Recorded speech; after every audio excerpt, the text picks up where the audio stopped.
Hey everyone, it's Novella Petronella. Hope you're doing well. If you're new to this channel, you should know I don't do any kind of XRP technical analysis. I rarely do any articles, cryptocurrency news, or anything in that realm. This is a pretty new channel, and I primarily started it out of frustration because the people around me and in my life were what you would call hard to reach on the subject. And so I figured if I can connect to a couple of people who are new and just let them know, like, there's a lot of us out here coming at things from different approaches and different angles, that they might do their research too and maybe decide to invest, hopefully in XRP, but really in any cryptocurrency. To me, the future of XRP is very exciting. I think the possibilities overall of what crypto is going to be doing and all that will imply for us in the future are huge. But I do gravitate toward telling stories, with XRP being kind of like a guest at the table. And I'm still learning too. So if you just landed on XRP, you're way early. So welcome. Definitely at some point in the not too distant future, I don't know dates, but crypto is going to have another run up, and with that will come XRP. And I think the one person I'd love to speak to after the next bull run happens would be like the one that just kind of like half-assed, screwed around, didn't want to really research, and you were like presenting information to them left and right, like, hey, check this out, you know, XRP is so cheap, this is going to be da-da-da. And they were like, nah, well, all right, you know, maybe just this one time. And then they were like, well, how do you buy it? And then they bought like a ton of XRP, and then the bull run happens the next day. I think that would be incredible. But people, I think, generally fall into two categories: those that totally planned ahead for the potential of a big spike in the price of crypto, and I'm sure that you're in that category.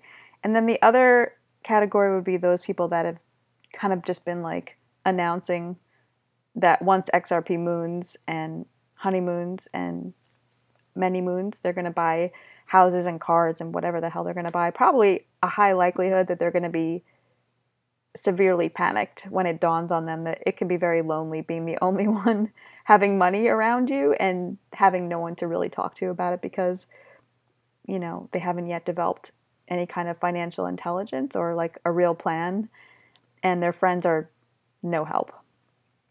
How would you know, right? We don't know what we don't know.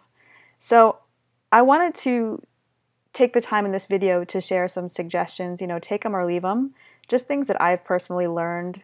Some of it that I've learned the hard way, some things I've learned by observing people, or just things that people have taught me that might give you some additional perspective to consider when you find yourself with more financial options than you know what to do with.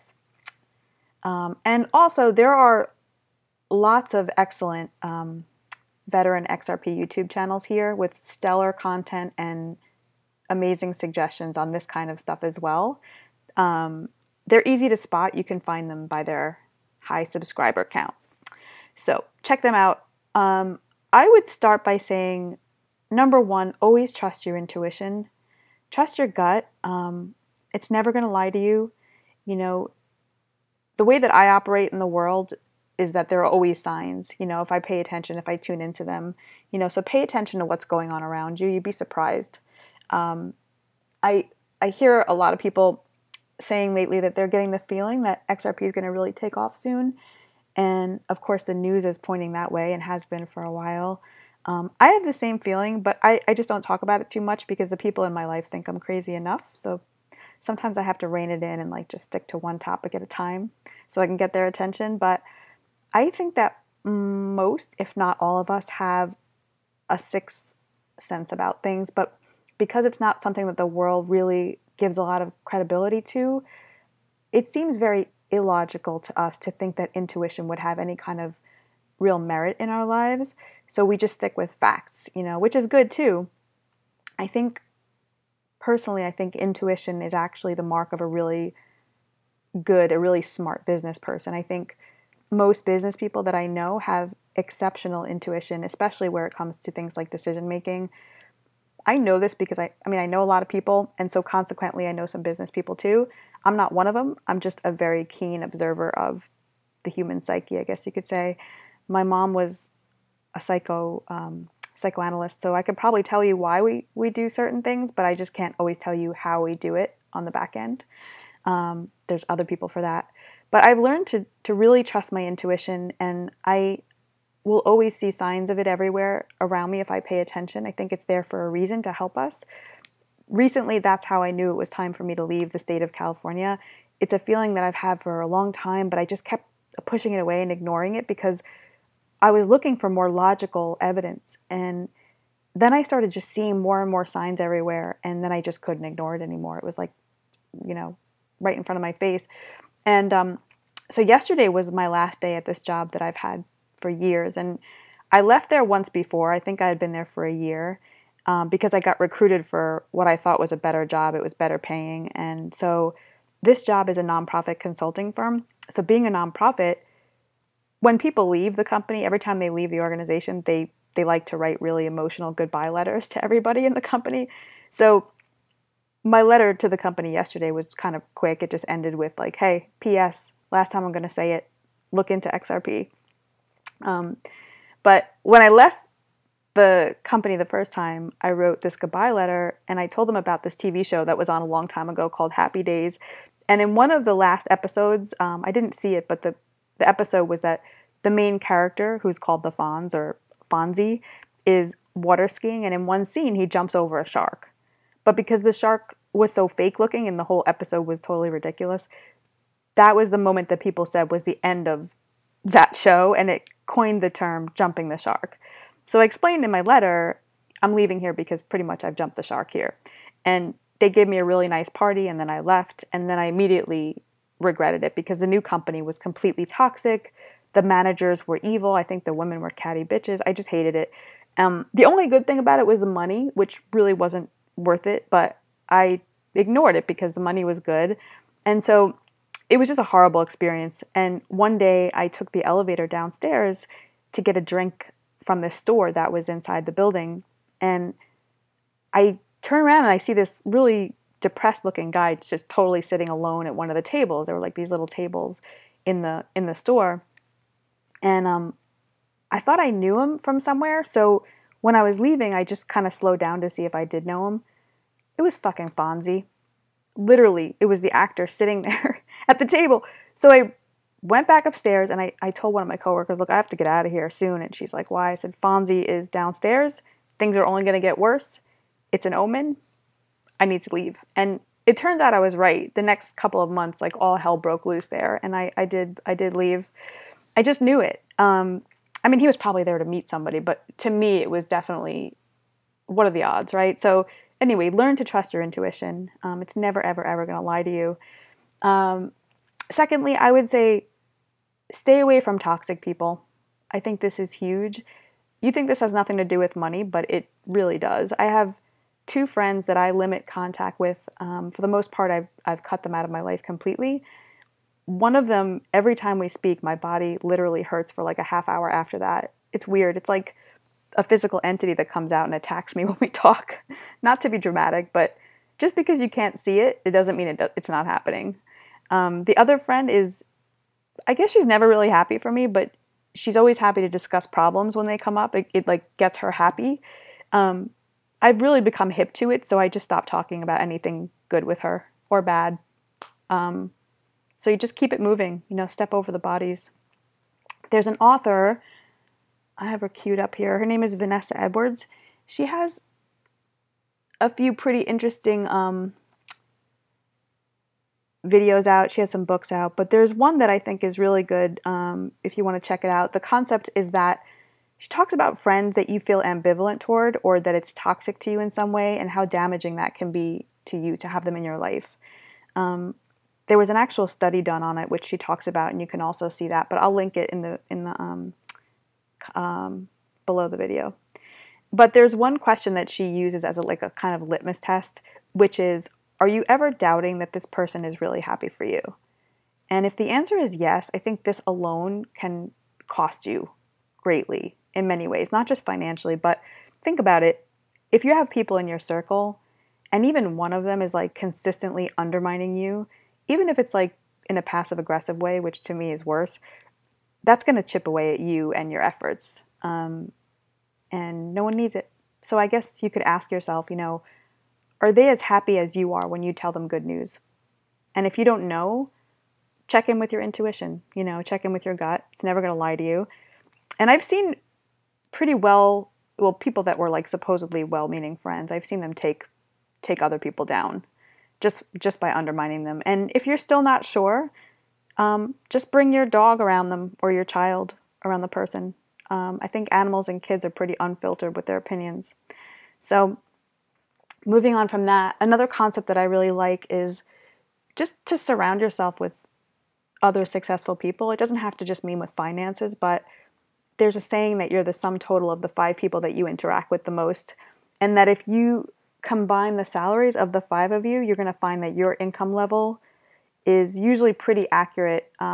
It's an average of the other 5 people, the 5 of you, which is kind of scary and pretty interesting. But same concept, I think, with dominant personality traits. So in my belief, if you hang out with 5 total complainers, you're probably going to be one too. It's contagious.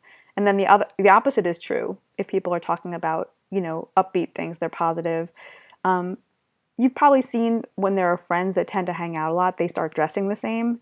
I don't even think it matters how old they are. I have a lot of acquaintances. I know a lot of people, but I think the ones that I gravitate toward the most are those that are just always moving forward and those that are consistently reinventing themselves or are vastly more successful or much smarter than me.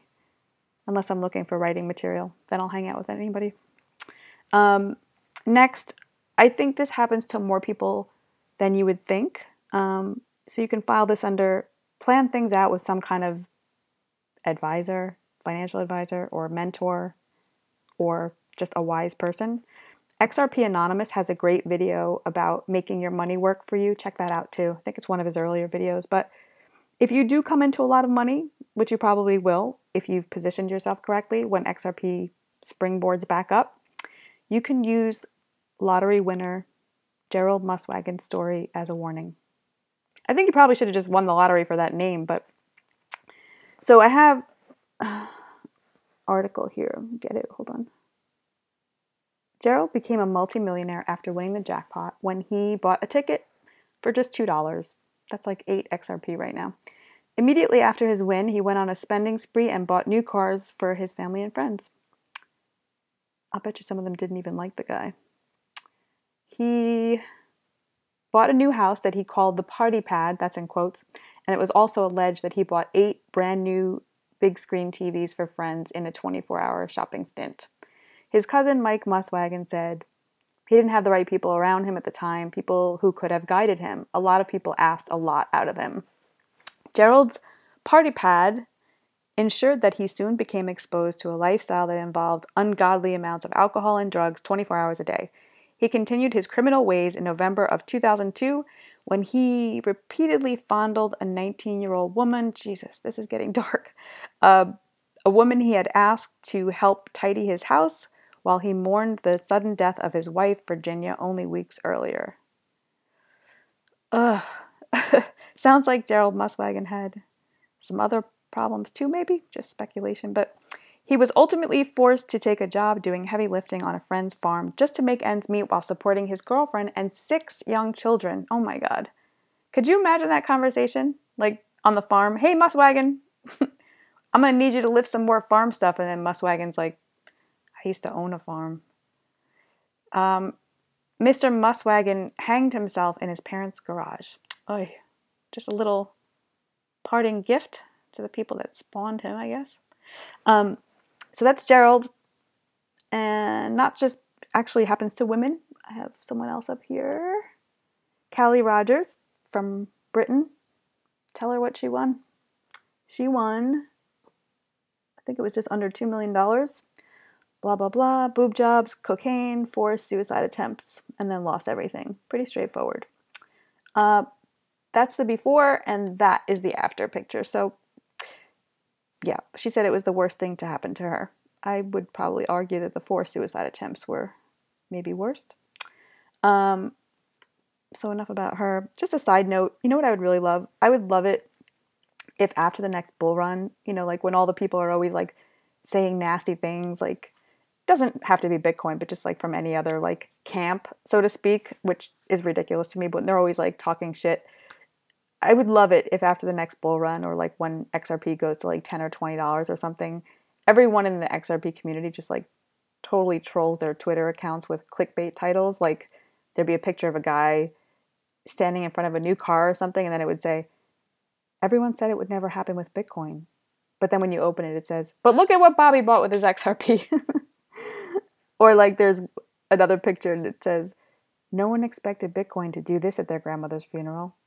And then you open it and it's like, because it was paid for with XRP profits. Anyway, back to suggestions. Another suggestion would be, I debated about sharing this, but I had to. Don't ever forget where you came from. There's this crypto millionaire guru guy, whoever he is. I don't know him. I don't follow him. He popped up on my Twitter the other day, and it intrigued me, so I was looking at it. He calls his followers baby whales. This guy, just so wrong. Which, for starters, the whole thing is suspect to me, but apparently he tried to put a hit out on his girlfriend the other day, all because of like millions of dollars in crypto profit, and he thought she stole it, and then he had a broken heart. I've hidden her info for obvious reasons, but anyway, a day later he popped back up to say that after some reflection, he just needed some time off, and he's going to be back. Really, Phil? I'm glad you're okay. I don't know why it hasn't happened yet, but where I'm from, this would have already been settled with like a good old-fashioned talking to. I think it has like over 1,000 followers. There's another shot. Just dangerous. I don't know how many of them, but there were a lot of people backing him after this, which goes to show you that putting people in a position of influence is just not a good thing. I think his page is down right now, but not impressed. Anyway, off that topic, it's really depressing. Last suggestion is, giving back. I think you can make a difference at any financial level. I mean, we all can, but remember that as volatile as crypto is, when it shoots back up this next time, if you're positioned well, it can and it probably will make you very prosperous. Your influence where it comes to things that you're passionate about, like you personally, that should never be underestimated either. I think there's a lot of people doing great things for others in this particular community and beyond. I mean, you can just look around and you can see it everywhere.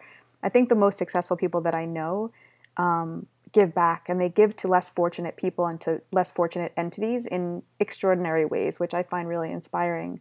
And once things do go crazy and they go up and away, I'd love to hear about the amazing things that you're doing too.